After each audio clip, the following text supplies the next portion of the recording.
Hi friends, ನಮಸ್ಕಾರ. ನಾನಿವತ್ತು ಆರೋಗ್ಯಕರವಾಗಿರುವಂತಹ ಮತ್ತು ರುಚಿಕರವಾಗಿರುವಂತಹ ಒಂದು ಸಾರಿನ ರೆಸಿಪಿಯೊಟ್ಟಿಗೆ ಬಂದಿದ್ದೀನಿ. ನಾನಿವತ್ತು ಮಾಡ್ತಾ ಇರುವಂಥ ಸಾಂಬಾರು ಮೊಳಕೆ ಕಟ್ಟಿದ ಸಾಂಬಾರನ್ನ ಮಾಡ್ತಾಯಿದ್ದೀನಿ. ಈ ಸಾಂಬಾರಂತೂ ಮುದ್ದೆ ಜೊತೆಗೆ ತುಂಬ ರುಚಿಯಾಗಿರುತ್ತೆ. ಮೊಳಕೆ ಕಟ್ಟಿದ ಕಾಳುಗಳು ಆರೋಗ್ಯಕ್ಕೆ ತುಂಬ ಒಳ್ಳೆಯದು. ಮಾಡೋದು ಹೇಗೆ ಅಂತ ನೋಡೋಣ. ರೆಸಿಪಿ ಅಂತೂ ತುಂಬ ಸಿಂಪಲ್ಲಾಗಿದೆ.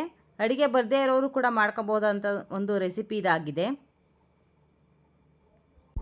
ಈ ಮೊಳಕೆ ಕಟ್ಟಿದ ಸಾಂಬಾರಿಗೆ ಬಾಕಿ ತರಕಾರಿಗಳನ್ನ ಬಳಸ್ಕೊಳ್ಳೋದಕ್ಕಿಂತ ಆಲೂಗೆಡ್ಡೆ ಬದನೆಕಾಯಿ ಎರಡನ್ನೇ ಬಳಸಿ ಮಾಡೋದು ತುಂಬ ರುಚಿಯಾಗಿರುತ್ತೆ. ಒಂದು ಸಲ ಟ್ರೈ ಮಾಡಿ. ಮಾಡೋದು ಹೇಗೆ ಅಂತ ನೋಡೋಣ. ಮೊದಲಿಗೆ ಮಿಕ್ಸಿ ಜಾರಿಗೆ 2 ಬೆಳ್ಳುಳ್ಳಿನ ಬಿಡಿಸಿ ಹಾಕ್ಕೊಂಡಿದ್ದೀನಿ. ಅರ್ಧ ಗೆಡ್ಡೆ ಈರುಳ್ಳಿನ ಕಟ್ ಮಾಡಿ ಹಾಕ್ಕೊಂಡಿದ್ದೀನಿ.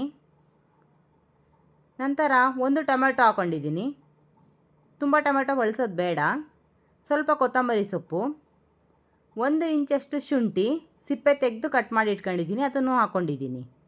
ನಂತರ ಅರ್ಧ ಹೋಳಷ್ಟು ತೆಂಗಿನಕಾಯಿನ ಬಿಡಿಸಿ ಇಟ್ಕೊಂಡಿದ್ದೀನಿ, ಅದನ್ನು ಹಾಕ್ಕೊಂಡಿದ್ದೀನಿ. ನೀವು ಮಸಾಲೆನ ಸ್ವಲ್ಪ ಹೆಚ್ಚು ಕಡಿಮೆ ಮಾಡ್ಕೋಬಹುದು. ಆದರೆ ಮೊಳಕೆ ಕಟ್ಟಿದ ಸಾಂಬಾರಿಗೆ ತುಂಬ ಮಸಾಲೆ ಹಾಕೋದೆಲ್ಲ ಬೇಡ. ಸ್ವಲ್ಪ ಮಸಾಲೆ ಹಾಕೋದ್ರಿಂದಲೇ ಸಾಂಬಾರು ತುಂಬ ರುಚಿಯಾಗಿರುತ್ತೆ. ಚಕ್ಕೆ ಲವಂಗದ ಪುಡಿಯನ್ನು 3/4 ಸ್ಪೂನಷ್ಟು ಹಾಕ್ಕೊಂಡಿದ್ದೀನಿ. ಇದಿಷ್ಟನ್ನು ನುಣ್ಣಗೆ ರುಬ್ಕೊಂಡು ಬರೋಣ. ನೆಕ್ಸ್ಟು ಕುಕ್ಕರ್ನ ಬಿಸಿ ಆಗೋದಕ್ಕೆ ಇಟ್ಟಿದ್ದೀನಿ. 2 ಸ್ಪೂನಷ್ಟು ಎಣ್ಣೆ ಹಾಕ್ಕೊಂಡಿದ್ದೀನಿ. ಎಣ್ಣೆ ಸ್ವಲ್ಪ ಚೆನ್ನಾಗಿ ಬಿಸಿ ಆಗಬೇಕು. ನಂತರ ಕಟ್ ಮಾಡಿ ಇಟ್ಕೊಂಡಿದ್ದಂತಹ 1 ಈರುಳ್ಳಿನ ಹಾಕ್ಕೊಂಡಿದ್ದೀನಿ. ಇದನ್ನೆಲ್ಲ ಚೆನ್ನಾಗಿ ಹುರಿಯೋಣ. ನಂತರ ಮೊಳಕೆ ಕಟ್ಟಿದಂತಹ ಕಾಳುಗಳನ್ನ ಹಾಕ್ಕೊಳ್ಳೋಣ. ಇಲ್ಲಿ ನಾನು ಕಡಲೆಕಾಳು, ಹೆಸರು ಕಾಳು, ಹುರುಳಿಕಾಳು ಇದು ಮೂರನ್ನು ಒಂದು ರಾತ್ರಿ ಪೂರ್ತಿ ನೆನೆಸಿಟ್ಕೊಂಡಿದ್ದೀನಿ. ಮತ್ತು ಬೆಳಗ್ಗೆ ನೀರನ್ನೆಲ್ಲ ತೆಗೆದು ಅದನ್ನು ಒಂದು ಬಟ್ಟೆಯಲ್ಲಿ ಕಟ್ಟಿ ಇಟ್ಟಿದ್ದೆ. ಅದು ಇಷ್ಟು ಚೆನ್ನಾಗಿ ಮೊಳಕೆ ಬಂದಿದೆ ನೋಡಿ. ಅಂಗಡಿಯಿಂದ ತಂದು ಮಾಡೋದಕ್ಕಿಂತ ಮನೆಯಲ್ಲೇ ಮಾಡೋದು ತುಂಬ ರುಚಿಯಾಗಿರುತ್ತೆ. ಕಾಳುಗಳನ್ನ ಎಣ್ಣೆಯಲ್ಲಿ ಹಾಕಿ ಚೆನ್ನಾಗಿ ಫ್ರೈ ಮಾಡೋಣ. ಕಾಳುಗಳು ಸ್ವಲ್ಪ ಚೆನ್ನಾಗಿ ಘಮ ಬರಬೇಕು. ಅಲ್ಲಿ ತನಕ ಚೆನ್ನಾಗಿ ಸ್ವಲ್ಪ ಫ್ರೈ ಮಾಡೋಣ. ಕಾಳುಗಳು ಫ್ರೈ ಆಗಿದೆ. ನಂತರ ಬದನೆಕಾಯಿನ ಹಾಕ್ಕೊಂಡಿದ್ದೀನಿ. ಈ ಮೊಳಕೆ ಕಟ್ಟಿದ ಸಾಂಬಾರಿಗೆ ಆಲೂಗೆಡ್ಡೆ ಬದನೆಕಾಯಿ 2 ಇದ್ದರೆ ತುಂಬ ಚೆನ್ನಾಗಿರುತ್ತೆ, ರುಚಿಯಾಗಿರುತ್ತೆ. ನಂತರ ಕಟ್ ಮಾಡಿ ಇಟ್ಕೊಂಡಿದ್ದಂಥ ಆಲೂಗೆಡ್ಡೆನೂ ಹಾಕ್ಕೊಂಡಿದ್ದೀನಿ. ಇದೆರಡನ್ನೂ ಚೆನ್ನಾಗಿ ಮಿಕ್ಸ್ ಮಾಡ್ಕೊಳ್ಳೋಣ. ನೀವು ಬೇರೆ ಬೇರೆ ವಿಧಾನದಲ್ಲಿ ಮಾಡಿರಬಹುದು, ಆದರೆ ನಾನು ಮಾಡಿರೋ ಥರ ಒಂದು ಸಲ ಟ್ರೈ ಮಾಡಿ ನೋಡಿ. ನಿಮಗೂ ತುಂಬ ಇಷ್ಟ ಆಗುತ್ತೆ, ರುಚಿಯಾಗೂ ಇರುತ್ತೆ. ಇದೆಲ್ಲ ಎಣ್ಣೆಲಿ ಚೆನ್ನಾಗಿ ಫ್ರೈ ಆಗಿದೆ. ನಂತರ ರುಬ್ಬಿ ಇಟ್ಕೊಂಡಿದ್ದಂಥ ಮಸಾಲೆನ ಸೇರಿಸ್ಕೊಳ್ಳೋಣ.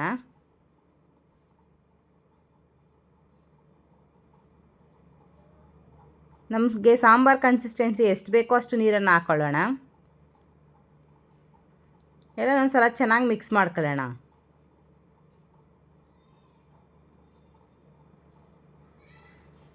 ಆರೋಗ್ಯದ ದೃಷ್ಟಿಯಿಂದ ಮೊಳಕೆ ಕಾಳು ತುಂಬ ಒಳ್ಳೆಯದು.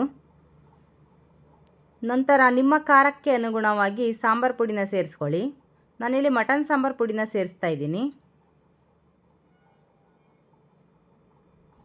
ನಂತರ ರುಚಿಗೆ ತಕ್ಕಷ್ಟು ಉಪ್ಪನ್ನು ಹಾಕ್ಕೊಳ್ಳಿ. ನಿಮ್ಮ ರುಚಿಗೆ ಅನುಸಾರವಾಗಿ ಹಾಕಿ. ಇದನ್ನೆಲ್ಲ ಚೆನ್ನಾಗಿ ಒಂದು ಸಲ ಮಿಕ್ಸ್ ಮಾಡ್ಕೊಳ್ಳೋಣ.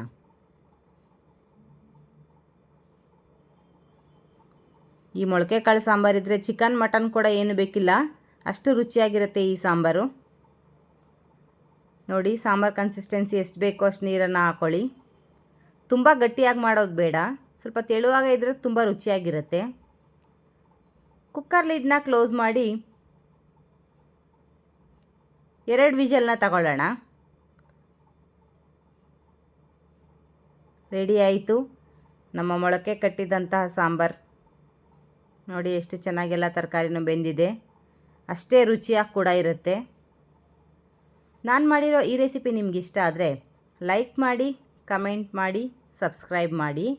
ಪ್ಲೀಸ್ ನನ್ನ ಚಾನಲ್ನ ಸಪೋರ್ಟ್ ಮಾಡಿ. ಮುದ್ದೆಗೂ ಚೆನ್ನಾಗಿರುತ್ತೆ, ಅನ್ನಕ್ಕೂ ಚೆನ್ನಾಗಿರುತ್ತೆ.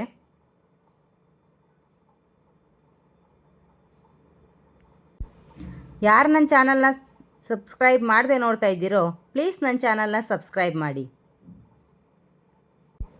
ಪಕ್ಕದಲ್ಲೇ ಬರೋ ಬೆಲ್ ಬಟನ್ನ ಪ್ರೆಸ್ ಮಾಡಿದ್ರೆ ನನ್ನ ಪ್ರತಿ ವಿಡಿಯೋ ನೋಟಿಫಿಕೇಷನ್ ನಿಮಗೆ ತಕ್ಷಣ ಬರುತ್ತೆ.